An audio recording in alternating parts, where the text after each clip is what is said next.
You ever hear that phrase, patience is the best revenge? Yeah, I learned that the hard way when my island became a playground for an arrogant WA that thought they could do whatever they wanted. The island. My name's Tom Bennett, retired civil engineer and lifelong fisherman. I bought a small, wooded island in Blue Harbor Lake almost 25 years ago. Back then, it wasn't much, just 8 acres of trees, a rocky shoreline, and the sweetest fishing spot in the state. The deed was clean, surveyed, and recorded. I built a little dock, a cabin, and even got a legal access permit from the county for a small boat launch. That island was my getaway from everything. Until the Clearwater Shores WA showed up. The WA expansion. Around 2015, a real estate developer bought up most of the mainland surrounding the lake. They built a bunch of high-end vacation homes, those cookie-cutter, fake luxury places with rustic, wooden signs and private golf carts. And of course, the developer handed the neighborhood over to an HOA. Their president, a woman named Janice Parker, though most of us called her Queen Karen. She wore her power like a badge, clipboard always in hand, sunglasses always on, barking orders at landscapers and threatening homeowners who left trash cans out an hour late. The HOA's marketing was all about exclusive lakeside living. And apparently, that meant my island, which they started calling Community Lake Property in their glossy brochures. That was my first red flag. The Community Island idea. One weekend, I saw boats from Clearwater Shores circling the island.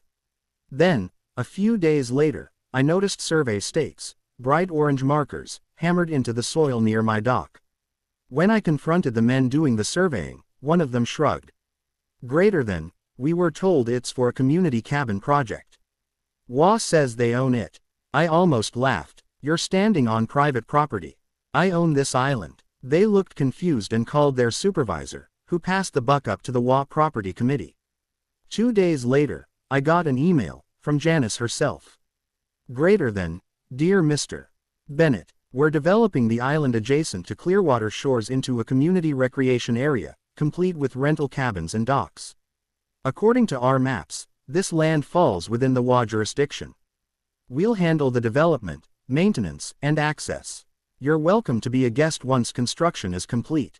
Regards, Janice Parker, Clearwater Shores WA President. I laughed so hard I nearly fell out of my chair. I replied simply, you're mistaken. I own the island. I suggest you confirm with the county land office before you start building. Her response, our lawyers have reviewed it. The lake and surrounding properties fall under the Clearwater Shores jurisdiction. Please refrain from interfering. Jurisdiction, not ownership. That word told me everything. The construction begins. By the next summer, barges started hauling construction materials across the water. I watched, dumbfounded, as they cleared trees, leveled soil, and poured concrete. They built 32 identical cabins, lined up like hotel rooms around the island's perimeter.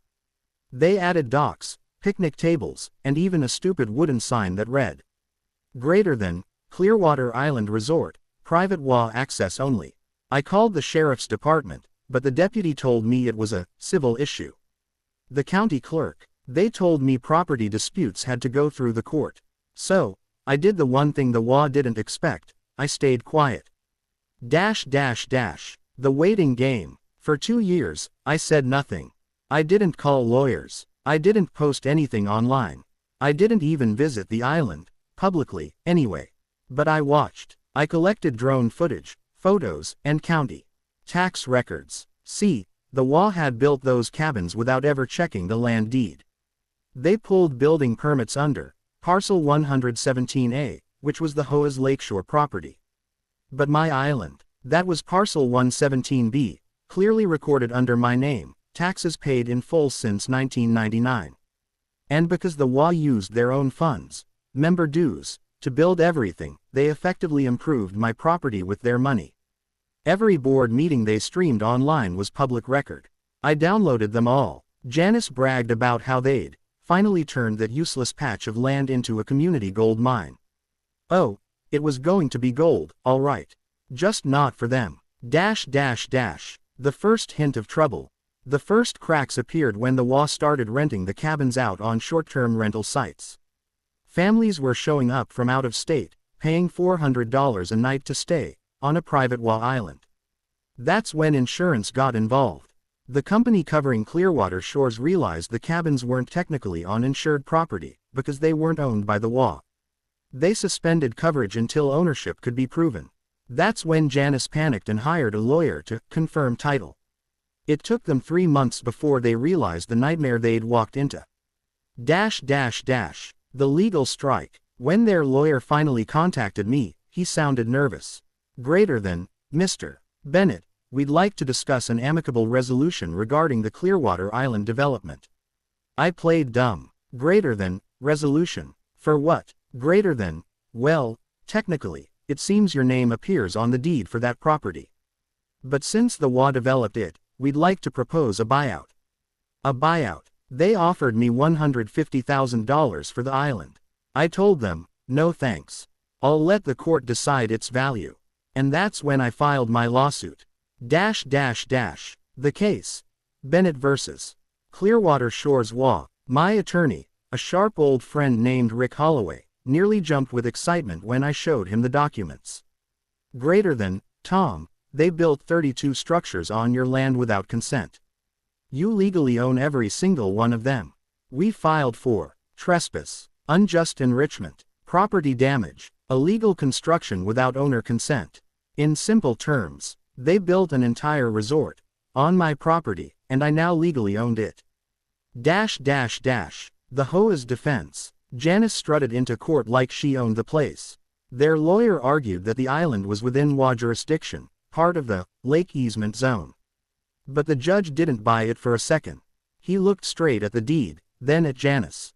Mrs. Parker, this land has been under Mr. Bennett's name for 25 years. HOA jurisdiction doesn't equal ownership.